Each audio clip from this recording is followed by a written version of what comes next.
Welcome to the art and science of figure drawing. I'll be your instructor, Brent Eviston. In this course, you're going to learn about one of the most important skills you can learn in figure drawing. It's called gesture drawing. Now, gesture drawing is at the heart of the figure drawing process.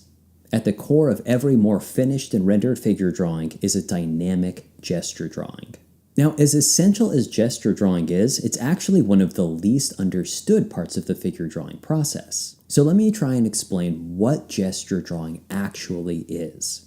Gesture drawing is a dynamic form of figure drawing that focuses on action, dynamism, and movement.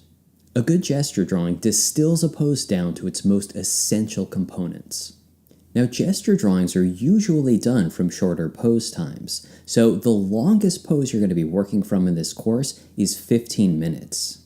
And the shortest pose time is actually only 30 seconds. Now, I know that doesn't seem like a lot of time, but this gives you an opportunity to draw expressively. Good gesture drawings have a sense of dynamism and vitality that only comes from moving the pencil quickly, keeping it moving, and by focusing on the big picture instead of getting stuck drawing tiny details. In this course, as with any drawing course, practice is essential. Watching these lessons is not enough. You really have to be willing to put in the time and do the practice. So here's how this course works. This course contains 12 lessons, and each lesson focuses on an essential figure drawing skill.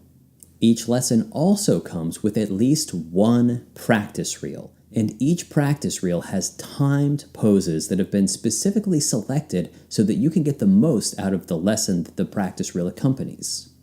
Now, as I've mentioned before, the pose times are pretty short, and this is to keep your pencil moving and to make sure that you're distilling the figure down to its more essential components.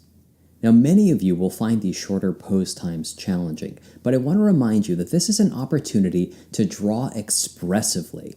But if these shorter pose times really are just too short for you, you are welcome to pause the practice reel.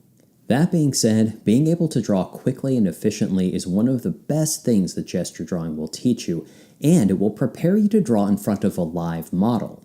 So hopefully at some point you get the experience of actually drawing from a live model, but it's important to remember that live models can't hold poses for long times. So if you can draw quickly, something that gesture drawing will teach you how to do, a 10 to 20 minute pose will seem much longer. You'll have much more time to capture what you want than if you draw really slowly. Now, it's important for you to understand that these lessons provide a wealth of information, and oftentimes watching them just once will not be enough. I would encourage you to watch these lessons multiple times. I'd also like to remind you that I'm giving you the minimum amount of practice. So if you really want to streamline your figure drawing experience, I would recommend doubling, tripling, or even quadrupling the amount of practice you're doing. Go through the practice reels multiple times. I would also recommend that you're all set up to draw before starting the practice reel. So on that note, let's talk about materials and how to set up your drawing space. In this course, I would recommend using 18 by 24 inch paper. If you're on a budget, newsprint is just fine. I'll be drawing on 18 by 24 inch white drawing paper. Now, one of the things I love about drawing is that a wide range of materials will work for this course. You'll see me drawing with an assortment of oil-based colored pencils that have just been sharpened with an electric pencil sharpener. But most pencils will work. If all you have is access to graphite pencils, that's totally fine. I would recommend using something in the low B range, like a 2B, 3B, or 4B. Even if all you have is a simple yellow number 2 pencil, that's totally fine. You can even do your drawings on a tablet. I often encourage my students just to go to the art store and try things out, see what feels good, see what you like, be willing to experiment.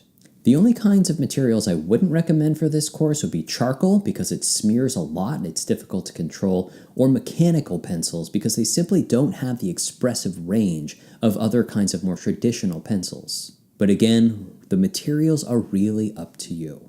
Another material that I would highly recommend is a drawing board. So if you take a look behind me, you can see that I've got my paper on top of a drawing board. It provides a good amount of stability. I'm using a hollow wooden drawing board with separate clips. You could also use a basic masonite drawing board that comes with metal clips attached. Now, while you're watching these lessons and drawing from the practice reels, I would highly recommend watching it on a bigger screen. Although you can take this course on your phone, the drawings and diagrams are pretty detailed, and you'll get the best experience and see the most by watching them on a bigger screen. So let me show you a couple of different ways that you can set up to practice from the practice reels. This is how I set up and draw. I have a tablet on the left side of my drawing board because I'm right-handed, so the paper is on my right-hand side. Another way that I often draw is just by pulling a chair up to my computer desk and placing the drawing board on my knees and letting the drawing board just rest on the edge of the desk. But as with anything else in the drawing process, feel free to experiment to see what drawing setup works best for you. In this course, we're going to be working with a female model, but the tools and techniques you're going to learn in this course, with a few obvious exceptions, will work for both male and female models. So realize that even though we'll be drawing from a female model, that nearly everything you're learning in this course will be just as valuable when you're drawing from a male model. Now, this is very important for you to understand.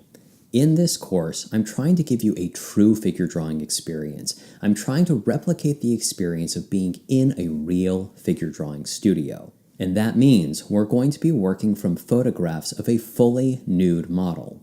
So it's important that you're mature enough to go through this course, to work from a fully nude model, and to behave appropriately if you decide to ask questions or make comments. If you're not sure whether a comment is inappropriate, it's probably best not to make it. It's also important that you're using the anatomical terms for body parts that I'm teaching you in this course. Try not to use any slang. So now let's talk a little bit about anatomy. In this course, you're going to be introduced to dozens of anatomical landmarks. Now, for those of you that are new to figure drawing, this may seem like a lot of anatomy, but really it's just scratching the surface. I'm introducing you to enough anatomy just to give you a sense of the kinds of things you'll need to know to draw the figure. Now, when I'm talking about anatomy, I'll actually be using the traditional Latin terms. The reason is that if you decide to learn more about anatomy, those are the terms you're going to be exposed to. Those are the terms that instructors are going to use, and it also gives us a common language. That being said, if you don't remember every single Latin term that I'm throwing out in this course, that's okay. It's much more important that you understand the concepts. Now, this is also critical for you to understand. Although this is a beginning figure drawing course, it is not a beginning drawing course. Figure drawing is a pretty advanced subject, so you should already have some fundamental drawing skills before starting this course. You should already be comfortable drawing basic shapes and volumes, using basic measuring techniques, and using contour lines to describe form. And that means both inner and outer contours as well as overlaps. You should also have a basic understanding of the shading process. Now, if any of these concepts or ideas seem unfamiliar to you, I would highly recommend going back and taking the courses in the original Art and Science of Drawing series. Now, if you're a true beginner, I would recommend starting with the Basic Skills course in the Art and Science of Drawing, going through the series, and then coming back to this course to study figure drawing. Now, if you already have some drawing experience, but you just want a refresher on these ideas, there are some courses in the original Art and Science of Drawing series that I would highly recommend revisiting. That would be the Form and Space course, the Measuring and Proportion course, the Contours course, and the Shading courses. If you're not sure, you can always start going through this course, and if you feel there's anything you need to revisit, you can always go back and take more fundamental courses then. I'll be giving you reminders throughout the course about the basic skills required and where to develop them if you don't already have them. There's one more thing I want to talk about before you start the course. If possible, I would encourage you to find and join a local figure drawing group in your area. They're more common than you think, and drawing regularly from a real live model is an excellent experience and a great way to put into practice the skills that you're learning in this course. Now, before you start the actual lessons, I'm going to ask you to watch a video called What is Gesture Drawing? That'll really explore the history and what gesture drawing is all about and give you some key concepts that you need to understand before you start the course. and then when you're ready, I will see you in the lessons. Well, I'm thrilled that you've joined this course, so welcome to the gesture section of the art and science of figure drawing. So good luck, have fun, practice, and I look forward to seeing you in the course.